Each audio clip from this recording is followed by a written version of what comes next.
2022 NFL Draft, the Jacksonville Jaguars select Trophy Chase, Arizona. with the second pick in the 2022 NFL Draft, the Detroit Lions select Cody Smith, Houston, Texas. The fantasy draft room is now on the clock. Welcome to the fantasy draft room. I am Chase, and with me as always, my man Cody. We got another rookie mock in store for the people. Another rookie mock. It feels weird. I was actually checking it right during the intro. That was like, is this seriously only our 2.0 post combine? It feels like the combine's already been a freaking month ago, man. And I guess it's only been 2 weeks. I was freaking out there for a second, but no, we got another one running these mocks all the time. I think we hammered out 3 full rookie mocks today in the Destination Devy Discord, Dynasty Barry running those things. I think we hammered out legitimately 3 full 4 rounds of rookie mocks. Yeah. This is one of them that we did today. I think we did this one right at the end of the workday, and man, it's incredible the amount of ADP data we're gathering over there. So go tap in over there. Patreon.com/all gas. Had to pull that one out real quick and get into those drafts with us. If you want to be in these, see your name on the board, see where you think you can find some value on us. But if you don't got anything else, man, we can get into this one. Yep, definitely check these out with Dynasty Barry. He runs these daily along with Devy drafts and the sorts, and we'll be kicking off some startup mocks as well since it is that time of year. But without further ado, the first round of this rookie mock here, we do have yet again a quarterback going 101. We got CJ Stroud, followed by Bijan Robinson, A-Rich, and Bryce Young. Pretty standard. We've seen these guys kind of fluctuate up and down post combine. Lots of hype around them. It seems like Anthony Richardson has some buzz. CJ Stroud. There's the conversation that he had with Josh McCown, the quarterback's coach. It's like, oh, we can find a basketball court to go play at when you're in Carolina. Just some things. Little nuggets here and there. And of course, what are they going to say, right? Like, of course they're going to say that. Yeah, and I don't think it's anywhere near going to happen, but he met with the Seahawks brass tonight as well, took a big old selfie with them, Pete Carroll in the picture as well. So CJ Stroud's getting a lot of hype, a lot of love right now. I think the day that we're recording this was CJ Stroud's pro day, and then we're going to have Bryce Young's tomorrow if I have that timeline right. So I think the Carolina brass is also having dinner with Bryce Young tomorrow night, or maybe today as you're watching this one. So all these quarterbacks are getting groomed right now, and I've also heard that's why Carolina might have made the move up to the 101. That way they can have more access to all these quarterbacks. They know if they want to be the number 1 overall pick, they have to go to all these things that the team is requesting them for. They have to be on, they have to go to these meetings, be on their best behavior at all their pro days, go to the dinners, do everything. And they can get so much more access than all the other teams can because they know they hold the number 1 overall pick. And so we see it here. I think CJ Stroud is, at the end of the day, probably going to be the number 1 overall pick as it stands today. He is still the betting favorite. And so, number 1 overall pick, they invested a lot of capital into him. If it does work out that way, CJ Stroud is definitely one of the quarterbacks up there. But these first 4 picks, I could really see going any way, man. Yep, same here. I think depending on your team needs, how risk adverse you are when it comes to drafting, those types of things are all going to come into play. So you're going to see a lot of different things when it comes to these rookie drafts. You may even see 2 quarterbacks go number 1 and number 2, and that's not a knock on Bijan. It's just going to be team needs and whether or not a specific team is ready for Bijan. Maybe they couldn't make a trade back. So we'll see a lot of interesting things up top here. This is all pretty standard. We talked about CJ Stroud. We have JSN. Both of them had their pro days today. JSN ran a unofficial 4.53 40. That checks more than enough of a box with what he did in the agility drills at the combine. Dude can move. So I think he's consensus wide receiver 1 in the class, and it's not close. They did say Marvin Harrison Jr. was the true star of the show, but JSN is also an incredible player. All of the Ohio State wide receivers that have come out the past few years all find a way to shine. Really, just real quick, as we're talking about JSN here, I know we didn't have this one scripted or anything, but do you remember like last year whenever we were talking about Garrett Wilson and Chris Olave at this time, Yep. and we were having the discussion of their pro day then being, oh, JSN's just going to be the one that's balling out, showing out at this pro day. Had conversations of when JSN comes into the league, he is a top 5 wide receiver in the league as soon as he steps on the field, as he was coming off of his sophomore year last year, as we were at about this time last season. It's crazy. It just feels like we're playing this on repeat right now, man. Like now it's just Marvin Harrison Jr. I think all of these Ohio State wide receivers are just absolutely fantastic. Props to the wide receiver coach there. I'm forgetting his name off the top of my head, but he's developed. Heartline. He's at least Heartline. Yeah, he's at least at the very least recruited a ton of talent, and I think he's even shown that has a tremendous ability to cultivate it as well with all these prospects that they're putting out. But just interesting that a year ago, right at this time, it seems like we were having the same exact conversation about JSN here. Yep. And now we're having it with Marvin Harrison Jr. It's like, oh, he's gonna be a top 5 dynasty wide receiver the moment he sets foot on the field.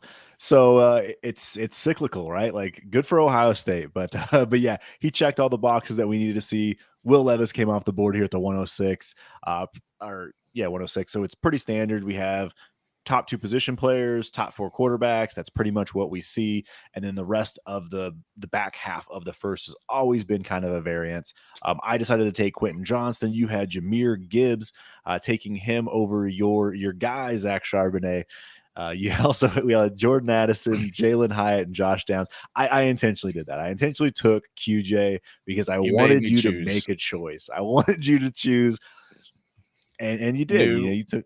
You knew this mock was going on the stream tonight. You knew it was going on the channel. You knew we were going to be talking about it. You're like, I'm just gonna make him. I'm gonna make him make the choice. And yes, right now, even though Zach Charbonnet, as it currently stands, without the draft capital factor, is my RB2, I'm still going to assume, with all the mock drafts that we've seen, all of the information, and especially the biggest thing, community consensus, I'm still going to be taking Gibbs.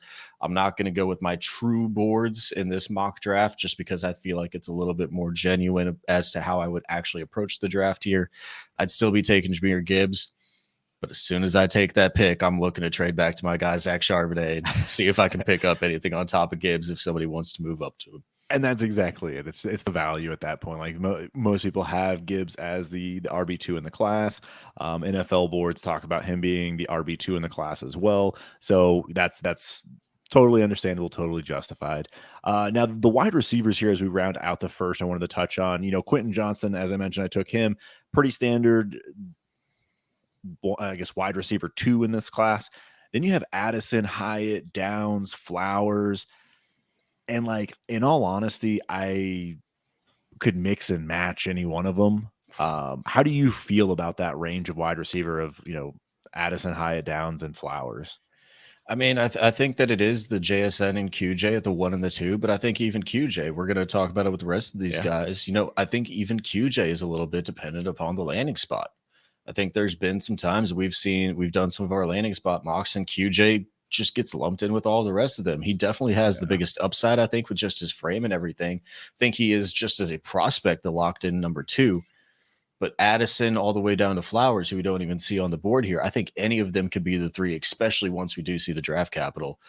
Any way you want to pick them, I do think Addison, just with the production profile that he put up, being a Biletnikoff winner, transferring schools, still doing well at the second school in USC with Caleb Williams. I know he didn't really ball out there, but he was dealing with injuries on and off throughout the season in his junior year. So,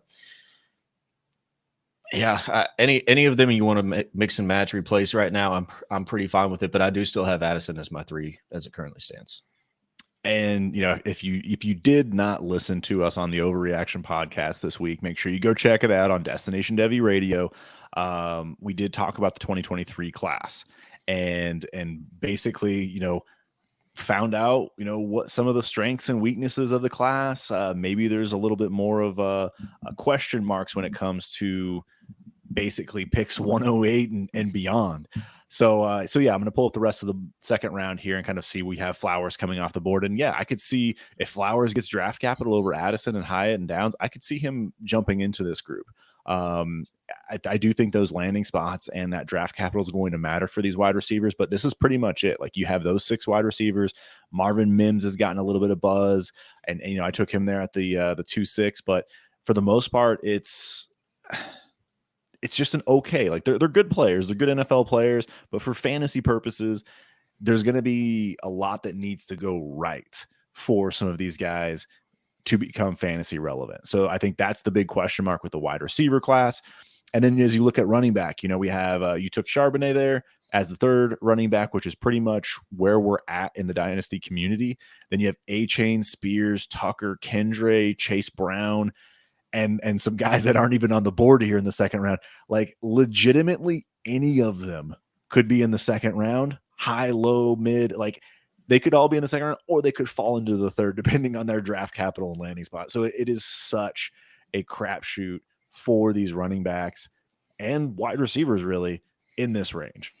I mean, we were just talking through somebody who was actually doing their draft today, and A-Chain was still available at the 212. It was A-Chain and Evans at the 212, and we were like, goodness, like that's incredibly different from the mocks that we've been running over at Destination Devy. I mean, it's just a different focus group, right? Like, that's basically what we're playing in, is our own kind of community. We kind of build up the ADP, people follow it a little bit, so it is nice to get those outside views every once in a while. But I still like A-Chain. I think it's even for me, it's a little bit high here, being at 2-1. But like you said, any of these running backs could be the 3 or the 4 off the board in the NFL draft, and they could be the 3 or the 4 off the board in the rookie draft as well. Once we get there, it's just a massive conglomerate of these guys. A-Chain, Spears, Kendre, Chase Brown. I mean, Sean Tucker's the one that we have heard a little bit of news on. I think he's the one who actually has a little bit of movement, but we still see him here at the top of the 2nd as well. Yeah, and I think this is, you know, we are going to be doing our overall position rankings, getting into, I believe, probably our top 10 at each of these positions. We'll see about wide receiver, but top 10 of at least running back as well, and kind of breaking down why we feel the way we do about some of these players, you know. But A-Chain has that electric ability. Tajay Spears has what we've seen, you know, as far as his full skill set, his agility, his speed, and he did come in at over 200 pounds. That was a plus. Tucker is what we thought was going to be a combine darling. Didn't test at the combine. Didn't even have a pro day, which was interesting. He had a pro day, but he wasn't at the pro day. He didn't go to wasn't at the pro day. And apparently there's some medical things going on with Sean Tucker that he wasn't cleared by Syracuse, apparently. So there is still unknown with that, though. I'm not sorry. He did have his iMovie pro day, though. Yeah, that's right. He had his iMovie pro day. I don't know, man. Like, I love Sean Tucker coming into the year, man, but one of the weirdest prospects that's ever had like a pre-draft process happen to him, you know, like this undisclosed possible medical injury. I believe it's real, but then that even almost makes it a little bit more concerning that there's something where he's being held out of the combine from participating in those drills, being held out of his own pro day at his school. He has to do his own like virtual testing on his own production. It just wild, off the wall, just weird, and just does not give me good vibes to be drafting him here at the top of the 2nd, but still like the prospect. Like, he was a guy who we thought would probably end up around here if he was able to do his testing. So hope for the best for him, and hopefully we get maybe some news coming out of like the teams bring him in, you know, those 30-day visits, or the 30 total overall visits for teams to bring in these rookie prospects are happening right now, I believe soon. And so hopefully we maybe get some news out of those about what's going on, but just a weird overall process as it stands right now. Yeah, I think that's something I'm going to be watching is how many teams actually are interested in having a visit with him. I mean, his draft capital is really in flux right now. So yeah, big mystery. Kendre Miller, another mystery with his MCL sprain, not doing anything at the combine, not doing anything at his pro day. But it does sound like it within NFL circles, there is still belief that he's a top 5 back in this class, which is great. So maybe that's a back end 2nd, high 3rd round, or early 3rd round draft pick. Time will tell with that one. And then same thing, Chase Brown, Roschon Johnson, as we wrap out the running backs in this 2nd round. legitimately anything can happen. They all have their pros, they all have their cons. Again, listen to the Overreaction podcast. We break down the concerns with the running back class as a whole, and I have a feeling that's what we're going to see is just so much variance can happen with some of these profiles. Man, it's a weird off season with all the free agent running backs and then all of these rookies as well coming in.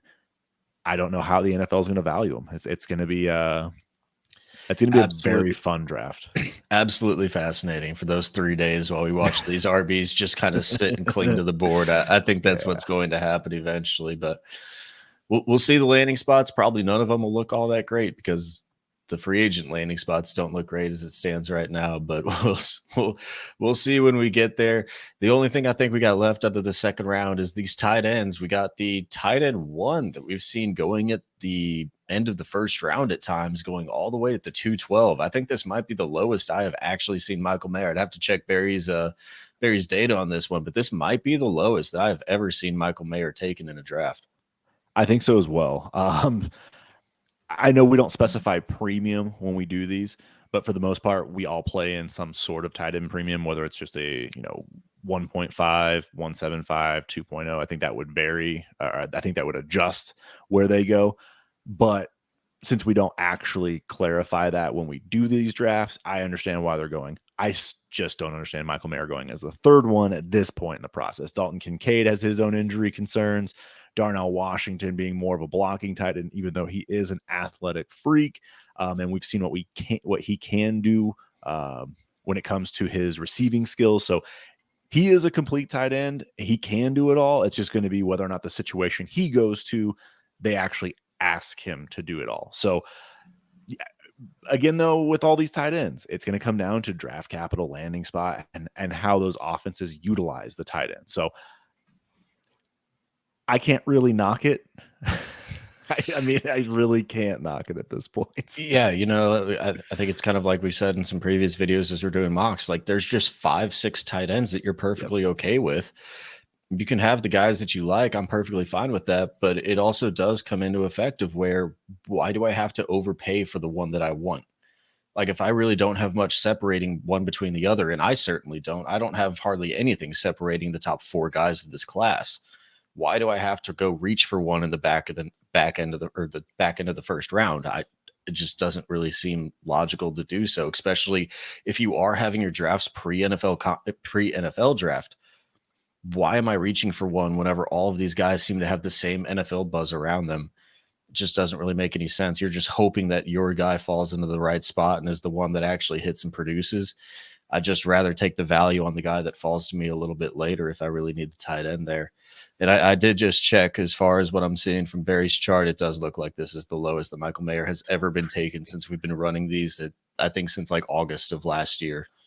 That's crazy. Yeah, I mean, I get it. There's a lot of buzz around some of these other tight ends. So, and if you are in a draft and you're catching Michael Mayer falling, good for you. Like, I don't think there's anything wrong with it. Like, and I'm going to pull it up here. We have another tight end coming off the board with Luke Musgrave. So again, all of these tight ends getting lots of buzz. And I think there was rumor of potentially 3 first-round tight ends, 5 to 6 in the first 2 rounds total. Draft capital, and I will say it over and over again, is not the end-all be-all for tight ends. It's a lot more about opportunity and how those offenses utilize the tight end. So take that into account as well. And that is exactly why we have no problem, taking the 3rd round tight end and being able to take that value of one of these top 5, top 6 tight ends in this group. So as we kick off the 3rd round here, we do have Abanikanda, we have McBride, Hooker, Booty, and Bigsby. Tank Bigsby falling down to the middle of the 3rd round. Crazy. Yeah, man. I know we were talking about Tank right before we came on here. We were breaking down this draft a little bit, and I was saying, and you were saying it as well with our 205 and 206 picks here. We both had Tank right at the top of our board in our queue, and we were just like, you lean Mims just barely, and I lean Kendre because like I still like the prospect of Kendre, but literally Tank Bigsby was my next player up in my board. If I wouldn't have taken Kendre Miller, I would have taken Tank Bigsby, and then here he falls another 13 or so picks after me. It's just wild to see Tank. I think he's eventually coming in as like my RB6, if that's not too much of a spoiler. I'm not too sure off the top of my head, so we got to make sure. Don't quote me on that as we release these ranking episodes here in the next couple of weeks. But Tank Bigsby definitely falling a little bit. Abanikanda, Dwayne McBride would be the one that like I'm just gonna take the little bit more of the all-rounded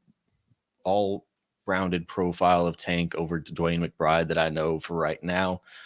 Yeah.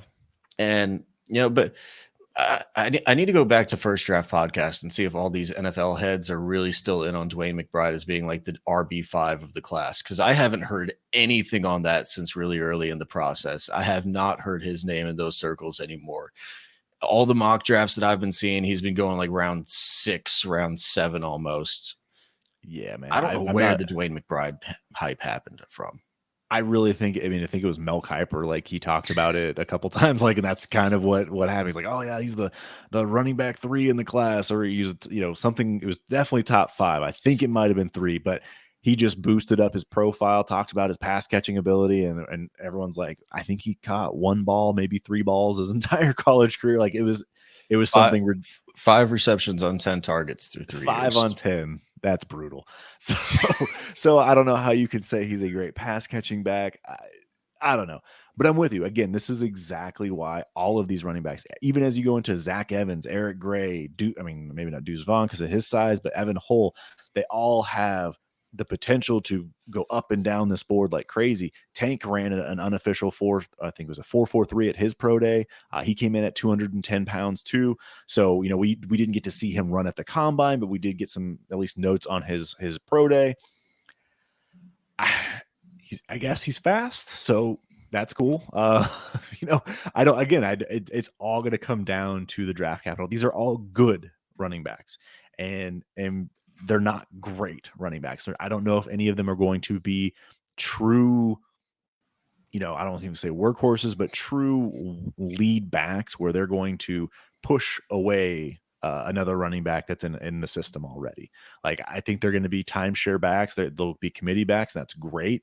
They'll have no problem sharing that backfield and that workload. And if an injury occurs, maybe they can take on more carries. But man, you just don't know at this point in the process. Like literally any of these guys can go up and down this board. And I think that's what makes the running back class so interesting. Incredibly interesting. Like we said in the second round, just see how these guys come off, see where they land. All of them got their warts. All of them got the pieces that can turn them into Tyler Algier of last year. Like it just feels like we have about 10 different Tyler Algiers that any of them could hit, and you just gotta throw your dart at the dartboard and see if you're right. So unless you're taking Zach Evans here at 3.7, that one might not be the one for me, but any of these other ones I think I'm okay with. The one that I would like to kind of highlight here is Hendon Hooker going all the way down into the 3rd. I know I've talked about him a couple times on here before. I was high on him back in I think it was October, whenever I think I took him the highest out of anybody in all of these drafts. I think I took him at the 103 at that point. Now, hey, I'm just saying there are these, Twitter scouts out there that have him as their 3rd best ranked QB prospect. Like that is not a controversial argument around all NFL circles right now, is that Hendon Hooker is the 3rd best quarterback prospect out there. I don't agree with it anymore, but it is out there. Ray always tells us be mindful of the content you consume. If you are out there paying attention to Hendon Hooker being the 3rd best quarterback prospect in the class, maybe you need to check it out. But he's good. He's good. I do still like him. I think you just have you have to take in that ACL into effect if you are playing for fantasy football purposes, right? Like that's the biggest thing. But I do think he should be going into the 2nd round and not the 3rd at this point. Yeah. I'm with you 100%. And I do think that if it wasn't for that torn ACL, we'd be talking about 5 first-round NFL draft, prospects. So, and teams seem to love him, the person. So if he gets the opportunity, ends up in a situation, I have no problem taking a shot on a quarterback that if he gets drafted in the 2nd round of the NFL draft, like there have been rumors of, yeah, man, like fire me up. I'm going to take that shot on Hooker and see if I can get some increased value on him. So, you want me to pull up I'm just going to pull it up. I'm going to wrap this thing up here. Same thing, Kenny McIntosh. He fell, but we've seen him going all the way in the second. Now he's in the fourth. All these running backs, again, beating the dead horse here. Lots of variance and variables with those guys. But we get Tucker Kraft, Zach Kuntz, Sam Laporta, Will Mallory, big tight ends, athletic. That's all you're looking for. Raz score, and let's see where they land. So that's pretty much where they're at. That's really what it is. I mean, you know, you might have been questioning what the thumbnail was as we pulled this one up, but I had to give our fourth round guys some love. I mean, I know you were questioning like who's 85 here. No, that's Will Mallory. Come on, like we need to know these fourth round guys. Give them some love too. We don't always need to put the first round guys on the graphics. So Mo Ibrahim, Will Mallory got their shine today. You know, they probably Mo. You're hoping for maybe like fifth round draft capital for a Mo Ibrahim type, and just hoping that he can be a B-Rob that just runs for like 18 times in the league and they just pound him up the middle, but he's a little bit smaller for that too. Hey, he did it in college. He had a fantastic profile at college at Minnesota, coming off of a torn Achilles too. Still just carried the rock. Like, just incredible for him to be coming off of that and doing what he did. Will Mallory, just the Raz score guy, really at the tight end. Like that's all you're really looking for there, right? That's pretty much it. And, you know, same thing with Zach Kuntz. Like he was the 10 perfect score. You know, Raz guy out of Old Dominion. Sam Laporta, you know, again, athletic. All those guys athletic. So I always like to take shots on third and fourth round running backs and tight ends, just because they have the best ability to increase their value. Whereas some of these wide receivers, I know you love A.T. Perry, but it is going to really depend on his draft capital and where he actually lands. Raheem Jarrett, Xavier Hutchinson, we've seen. I mean, this is the lowest I've actually seen Hutch. Usually he's in that third round, maybe early fourth, and then Parker Washington wrapping it up with Tanner McKee. I think it's just a slide of all of these wide receivers, man. Like we started to see these tight ends get pushed up. I mean, you've got Booty sliding all the way into the third. Rashee Rice, who was a back end of the first, early second guy, sliding all the way down into the third too. And so they keep sliding down. A couple of the quarterbacks go ahead of them. A couple of the tight ends have started to rise above them as well. Wide receiver class just is not deep as it currently stands and as it currently looks right now. No, and these are going to be, you know, good NFL players. It seems like. I don't know if they're going to be fantasy difference makers, and that's really what it comes down to. You know, we've all talked about Kayshon Boutte being potentially the wide receiver one in this class coming into the year, and that did not pan out. And there's been more concerns that have just come up with him. Rashee Rice, it sounds like there's some issues as well that have kind of arisen. So we'll see what happens with all of that. But they're talented, just not wide receiver one in fantasy. I mean, if you're playing in a start 10 league, like how many of these guys are ever cracking your lineup? They're not. That's the issue, man. You're drafting a bunch of like Khalil Shakirs, and I know he's got a little bit of hype around him right now, but that's kind of what you're taking. Like at most, like I think Alec Pierce of last year is better than probably. Yeah. I mean, he's probably what would you equate it like Cedric Tillman right now? Like I think that's close to maybe what like prospect level of interest I have with him. And I think I might have started an Alec Pierce share like twice last year. And that's in some desperate situations that I'm doing that. So man, if you're playing in lineup leagues, you just don't have that much interest in these wide receivers at this point. Yep. I mean, it's already a weak class as a whole. Best case scenario for a lot of these guys is they're going to develop in a few years, and they might end up being or having a, you know, wide receiver 3 type season.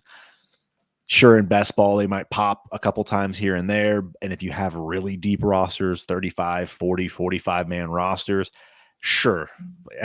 but really, it's not necessarily something I really want to take the gamble on. So That's why I prefer those running backs where they're an injury away from getting into a workload where I can trade Mo Ibrahim, who may have been my 4th round pick, and I might be able to get a early 3rd, or who knows if they're out for the season, I might be able to get a back end 2nd for somebody. So, they have a much higher probability of increasing in value. Same thing with tight end. While they do take time to develop in most cases, all it takes is the opportunity to get on the field, as we've seen with Dulcich, and all of a sudden there's this immense value wrapped around them because they could be the starting tight end for a team.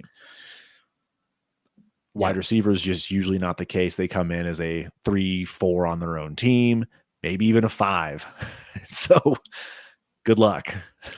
Yeah, it's not every year that we get a Amon-Ra St. Brown or a Tyreek Hill, right? Like those are few and far between. Most of the guys that we do see are David Bell. If you're still interested in holding that share right now, that's kind of Elijah Moore has some life. Hey, now, Elijah Moore coming in though today. That's pretty cool. So he got bailed out of his situation and given a new life down in or up in Cleveland. So yeah, just. I'm fading the wide receiver here, man. As much as I do like A.T. Perry, we'll see what actually happens. Like, will I throw my shots on him? Yes, but is it probably smarter to throw your shot on a running back or on a tight end? I think it probably is. Yeah, I'm with you. Before we wrap out of here, I do want to ask you as well, since we just brought up Elijah Moore getting traded to the Cleveland Browns. Any life there? What are you doing? Are you trading him away? I know I'm putting you on the spot. Or are you holding out hope where he could be the slot receiver with Deshaun Watson? Yeah, I mean, if you're going to give me that like top of the 2nd round value where I can just trade swap for a Kendre, Mims, Tucker, Spears, I think I'm probably doing that, and I'm okay with it. I honestly still thought he was going to have hope on the Jets. And so it was a little bit of a shock to me. I thought that they were definitely going to be cutting Corey Davis first. I think that's still in the cards that could happen and can potentially happen. But they're bringing in other guys. They're trying to bring in a new regime. He had kind of, I guess, spoken out about the organization beforehand, and they've already done that with Denzel Mims. Now Denzel Mims they didn't let go, and they've just kind of strong armed him into staying as the 6th wide receiver on the squad, or maybe even the practice squad at this point. But no, I think Elijah Moore is going to have relevancy. We should see a step up in year 2 from Deshaun Watson, in my opinion, as well. And will he be a every week starter in lineup leagues? I don't think so, but I think he's going to be that 1st or 2nd replacement wide receiver on your team, and if you've got a decent roster construction at the wide receiver position. Yeah, know your league. If you can get out on Elijah Mitchell for that early 2nd or better price, definitely do it. I have zero problem re-rolling at this point. But if you're getting offers of 3rds and it's might as well just hold at this point. Might as well hold. Let him have a good game with Deshaun Watson and see what happens. But yeah, they didn't just bury Denzel Mims. They buried his career. So Elijah Moore is very lucky to get out of that situation and have a fresh start. Hopefully he takes full advantage of it, and hopefully he gets some opportunities there in Cleveland with a fresh start. But I just wanted to touch on that since that just happened today. Definitely better than David Bell. Yeah, absolutely is. David Bell shares RIP. If you were holding on, didn't have any, still don't. But if you were holding on, they're gone. You want him over DPJ? Just putting that out there. Elijah Moore? I want Elijah Moore over DPJ.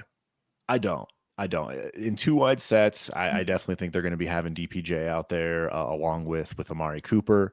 At least at this point, I want to see how that whole offensive scheme works. I just think Elijah Moore's opportunities are going to be limited unless they start running a ton of 3 wide sets, in my opinion. It's fair. It's definitely a fair point. I could see it maybe where, Elijah Moore is maybe the one you want in more traditional format, and then DPJ is still that like best ball long shot, because that has been his profile over the first couple of years of his career, is like, hey, we're just going to go for 3 catches, 80 yards and a touchdown this week. And then the next 2 weeks, I'm going to catch 1 ball for 10 yards each. Like, that seems like it's kind of been DPJ's trajectory over the first couple of years. We'll see if it grows, but I still think in most traditional formats, I'm going to actually have Elijah Moore over DPJ. So we'll see how that one plays out over the year. Yeah, with Njoku, Elijah Moore, DPJ, Cooper, It's a Man, good squad. It's a good yeah, offense. it's very good offense. So we'll see Deshaun Watson have the opportunity to take a step forward with that offense. I think it's a huge benefit to him as a whole, to Nick Chubb in the running game, to have all these passing weapons. So very exciting team. Very exciting team. Just going to be interesting to see how that fantasy impact kind of pans out here. So we'll see what kind of news the team starts talking about and how hyped up they are, and we'll go from there. Yeah, we'll get all those training camp hypes 4 months from now. Exactly. Well, again, if you want to be part of these mocks, make sure you hit up Dynasty Barry over there at Destination Devy, and you got to be part of that community. Hands down, the best fantasy community to be a part of. A wealth of knowledge, all around access to some incredible minds. Make sure you're checking out all of the podcasts over at Destination Devy Radio on any platform you can find a podcast, patreon.com/all gas to be part of the community. Thank you again for joining us here in the Fantasy Draft Room.